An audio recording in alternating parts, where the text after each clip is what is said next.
कहानी पाटलिपुर के बगल में बसे एक छोटे से गांव की है, जहां के लोग खुशी खुशी रहते थे, खेतों में काम करते थे और कुछ लोग ठेला लगाकर अपना रोज का गुजारा करते थे। उसी गांव में रघुवीर नाम का एक आदमी था जो अपना ढाबा चलाता था। रघुवीर ढाबा चलाने के साथ साथ लोगों को घर भी भाड़े पर देता था। वह दो धंधे करता था और गांव के सभी लोग उससे डरते थे। कोई भी उसके सामने आवाज नहीं उठा पाता था। एक दिन की बात है, जब वह सुबह सुबह अपना ढाबा खोलने जा रहा था, तभी उसने देखा कि एक गरीब आदमी कटोरा लेकर उसके ढाबे के सामने बैठा है। यह देखकर वह गुस्से में कहता है, अबे ओ गरीब, तुझे यही जगह मिली भीख मांगने को? तुझे मंदिर से ज्यादा अच्छा मेरा ढाबा दिख रहा है क्या? मंदिर में भीख मांग, वहां तो तुझे मिल भी जाएगी, यहां तुम्हें कौन देगा? साहब, मैं मंदिर में गया था, पर कुछ कर्मचारियों ने मुझे वहां से भगा दिया। उन्होंने कहा कि यहां पर भीख मांगनी है तो पैसे देने पड़ेंगे।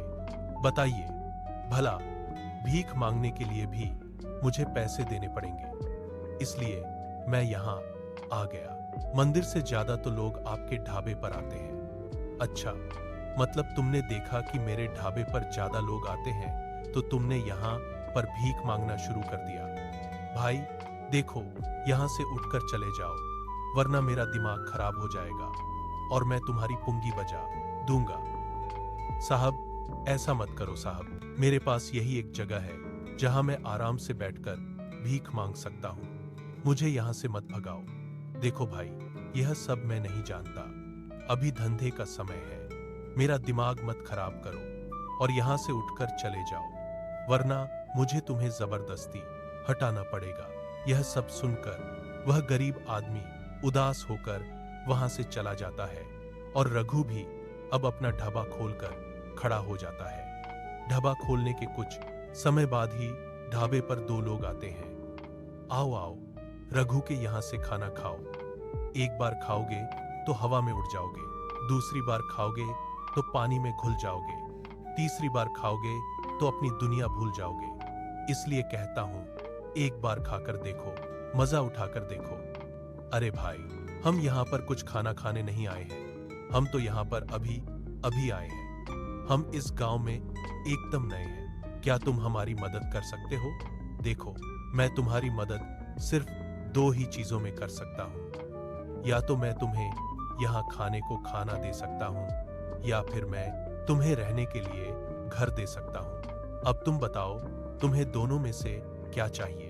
अगर आप हमें रहने के लिए घर दे देंगे तो आपका बहुत ही भला होगा, क्योंकि अभी हमारे पास रहने के लिए घर नहीं है। क्या आप बता सकते हैं कि आपके घर का किराया कितना है?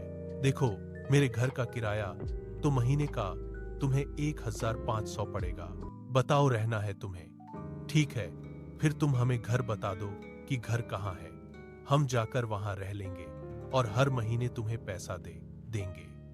तभी रघु उन्हें घर का पता बता देता है और दोनों लोग उसके बताए पते पर निकल जाते हैं और घर जाकर बात करते हैं। यह तो बहुत ही अच्छा हुआ, 1500 में हमें इतना अच्छा घर मिल गया, वरना तो हम घर ढूंढने के लिए यहाँ वहां पूरे गांव में भटकते रहते। हाँ, यह बात तो तुम सही कह रहे हो।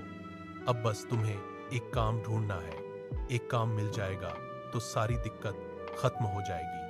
मुझे काम ढूंढने की क्या जरूरत है? तुम्हें तो पता है कि मुझे खाना बनाना बहुत अच्छे से आता है। मैं यहाँ पर चिकन मसाला बनाकर बेचूंगा और लोगों को वही खिलाऊंगा। हाँ, यह भी तुम कर ही सकते हो। अगर लोग यहाँ ढाबे पर खाना खा सकते हैं तो तुम्हारे ठेले पर भी खाने आएंगे। बस तुम खाना थोड़ा सस्ता बेचना, तभी तुम ग्राहक को खींच पाओगे। हाँ, इतना तो ज्ञान मुझे भी है कि ग्राहक को कैसे अपने ठेले पर खींचना है ताकि धंधा बहुत अच्छा चले।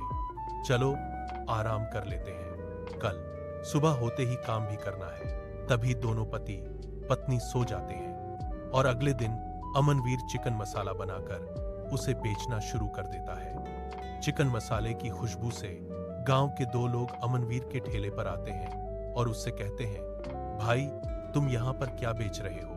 तुम्हारे ठेले से तो बहुत ही अच्छी खुशबू आ रही है। खुशबू सूंघकर मैं तो यहाँ खींचा चला आया। भाई, मैं यहाँ पर चिकन मसाला बेच रहा हूँ।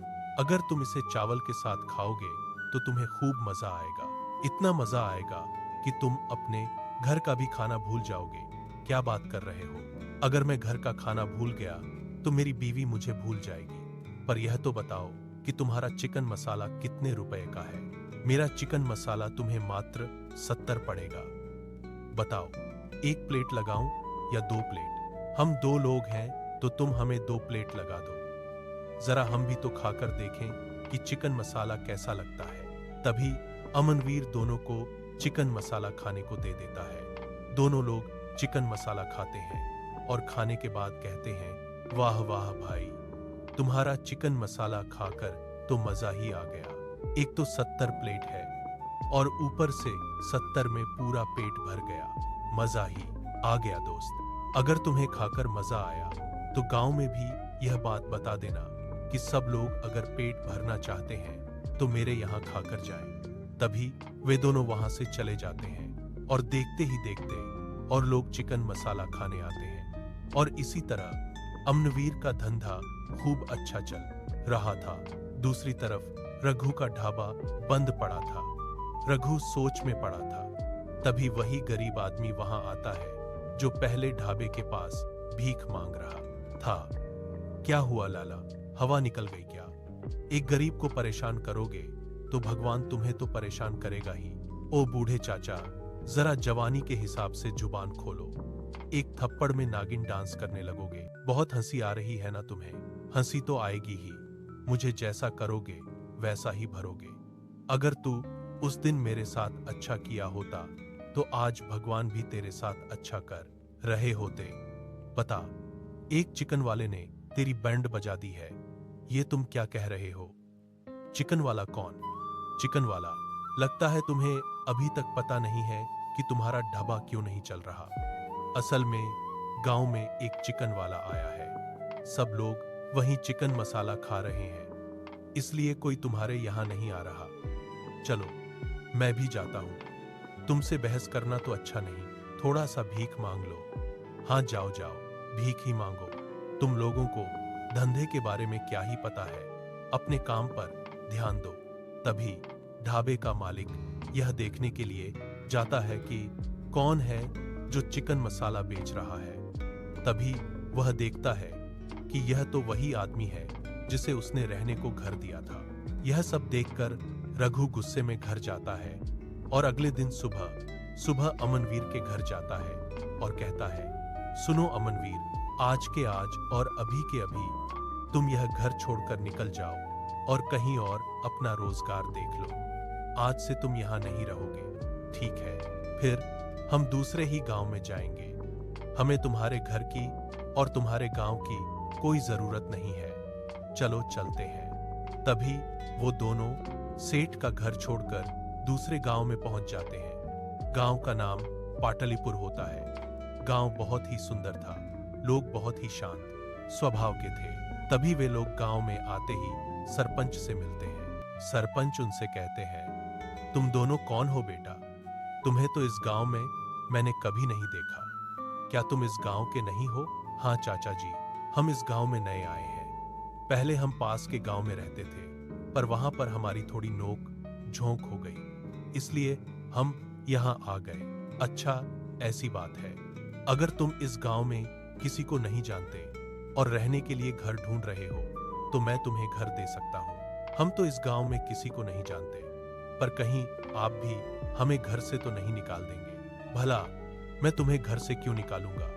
तुम ऐसा क्यों कह रहे हो? क्योंकि अभी हम जिस गांव से आ रहे हैं वहां ऐसा ही हुआ। पहले जिसने हमें घर दिया था फिर उसी ने हमें निकाल दिया। तुम चिंता मत करो, मैं इस गांव का सरपंच हूं। मेरा काम ही है दूसरों के बारे में सोचना। मैं तुम्हारा हमेशा साथ दूंगा। तभी वो सब लोग सरपंच के साथ घर जाते हैं। अगले दिन अमनवीर अपना चिकन का ठेला लगा देता है और उस पर लिख देता है, पतलीपुर का चिकन। यह देखकर गांव के कुछ लोग वहां आते हैं और कहते हैं, क्या भाई तुम्हें पता नहीं, हमारे गांव में चिकन मटन जैसा कुछ नहीं चलता। अमनवीर कहता है, इसीलिए तो मैं यहाँ चिकन लेकर आया हूँ। एक बार टेस्ट तो लो, फिर कभी नहीं भूल पाओगे। लोग कहते हैं, अगर तुम इतना कह रहे हो तो हमें खिला दो। तभी अमनवीर उन्हें चिकन मसाला खिलाता है। वो लोग खाते ही रह जाते हैं और कहते हैं, वाह भाई वाह, मजा आ गया। धीरे धीरे पूरे गांव के लोग चिकन खाने लगते हैं। उसी गांव में भीमा नाम का एक वड़ा पाव वाला था। उसका धंधा बहुत अच्छा चल रहा था, पर अब सब लोग चिकन खाने लगे तो उसका धंधा बंद होने लगा। वह गुस्से में सोचता है कि यह चिकन वाला मेरे धंधे को खत्म कर रहा है, मुझे कुछ करना होगा। तभी वह एक नकली बाबा धर्मदास बाबा के पास जाता है और कहता है, तुम गांव वालों को डराओ कि चिकन खाने से बीमारी होती है।